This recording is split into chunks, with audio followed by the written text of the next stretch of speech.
did they destroy your villages too? Absolutely. And then they There was imprisoned you in their missions? They contained us. Okay. But we kept on breaking out. It didn't Yeah. last that long. Yeah. You know, the mission system didn't last that long. And that's when, like, it rolled over into the gold rush.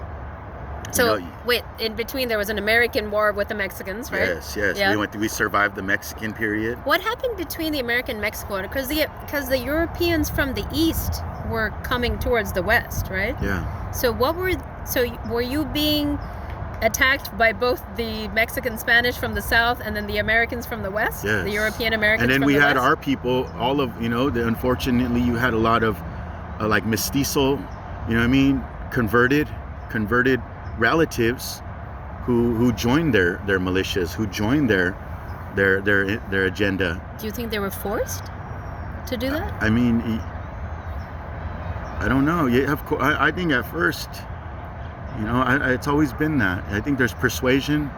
You get more food here. You get more food here. I'm gonna let your daughter live. We're not gonna rape your wife. You know what I mean? So if you want to do that, then you come and join our fight.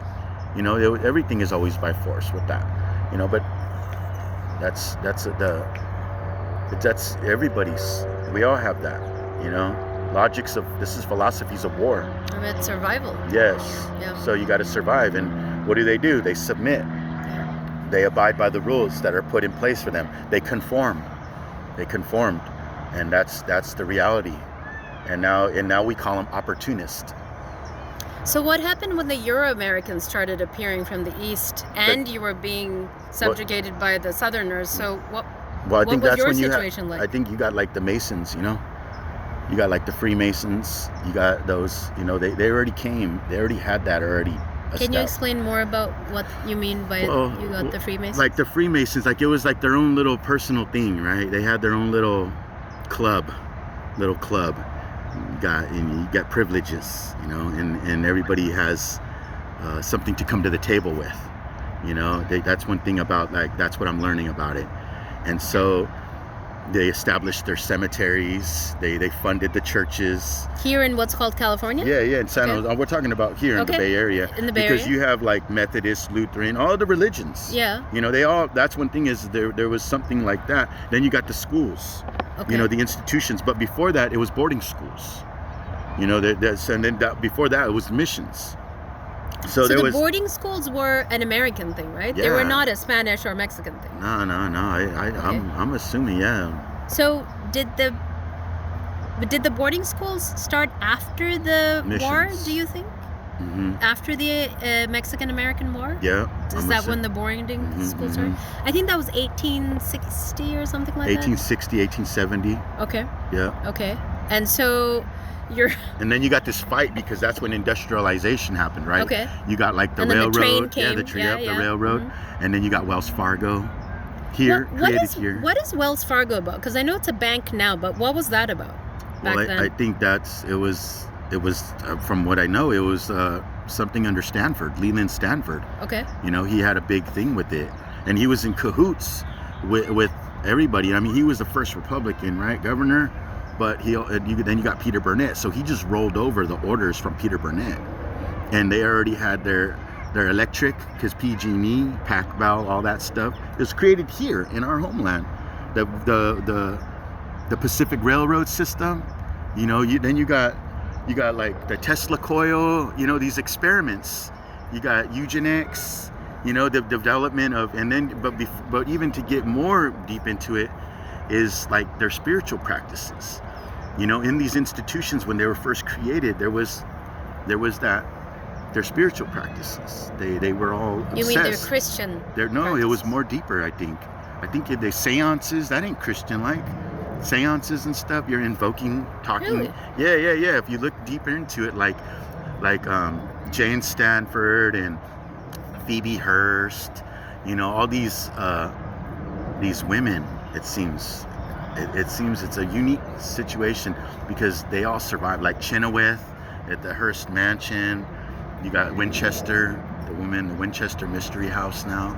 Like they all were obsessed with access at one time. That's why they always had the crystal balls and they had their little night gatherings. But see, during that time, they would have us be their house slaves. We were their slaves. They make it seem like they took care of us, but they just gave us a sanctuary to be safe in their property, but we were their slaves.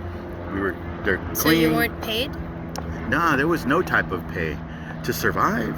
Maybe to have a safe home where you're not getting raped. Maybe possibly even that was still going on. But they took our children and put all of our children in boarding schools. That's still something that's even around, is boarding schools. They still have them still to this day. Those old ones, and that's crazy, for something like that. It's like concentration camps, where that's what we're a part of, of assimilation, and they indoctrinated us. And that's where because everything goes with those practices of those foreign ideologies to get us to convert by force. And then you go into that priesthood, and now you walk across the stage and you get your degree now.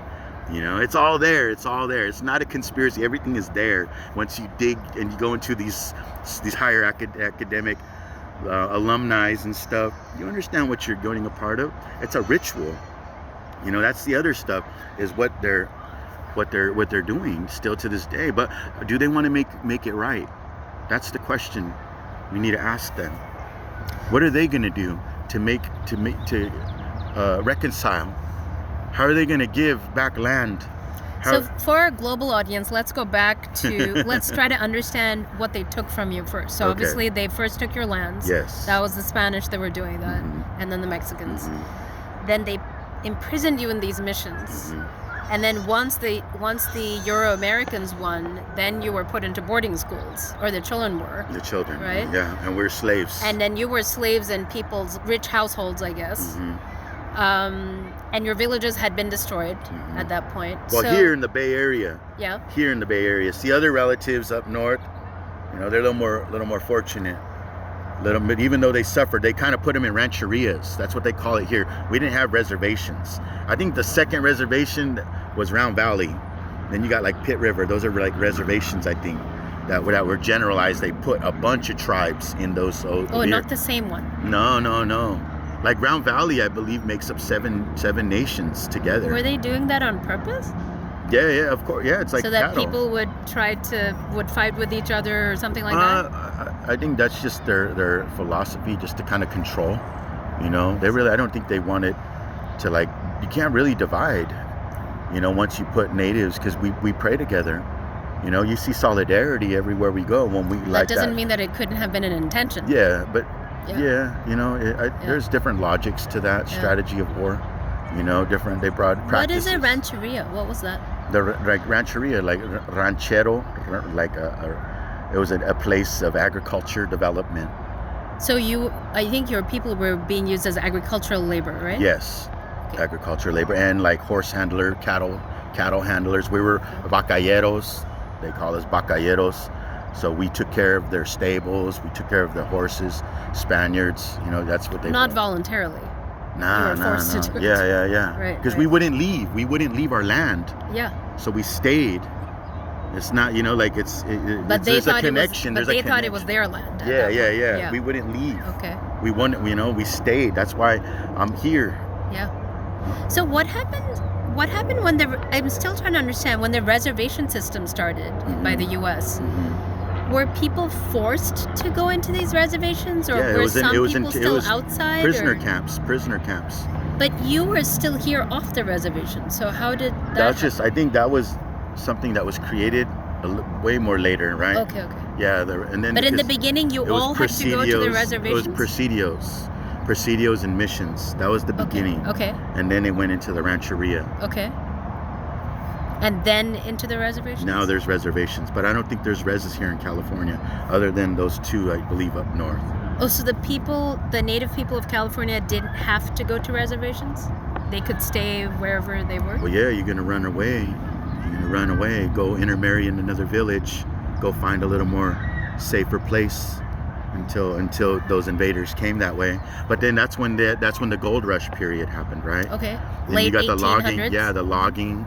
That was logging because of the colonial development with the houses and the telephone poles And then Yeah, from what I understand, this entire area used to be full of oak trees. Yes. From what I understand. Yes. But then I don't barely see any trees. red trees, oak trees, Yeah. you know, a lot. Now you don't got one native plant where we're standing. Yeah. In the whole radius, probably miles away, there's probably not one ancestral plant. I mean, your people being so connected and part of the earth, that must really ripped it, like taken a part out of you when they were ripping away all these trees and animals and It's life. It's our life, you know, our Yeah. life source. This is our food. You know, they feed the woodpecker as well, you know. They feed all life that we lived with. You know, we're bird people. We're animal relatives. We live with this ebb and flow of this spiritual connection to these relatives. The sparrows, you know, the magpies, the seabirds, you know, like all the seabirds, the pelicans, you know, our larks, meadow larks, so many different relatives that these trees, well, not, you know, that they survive, they sustain.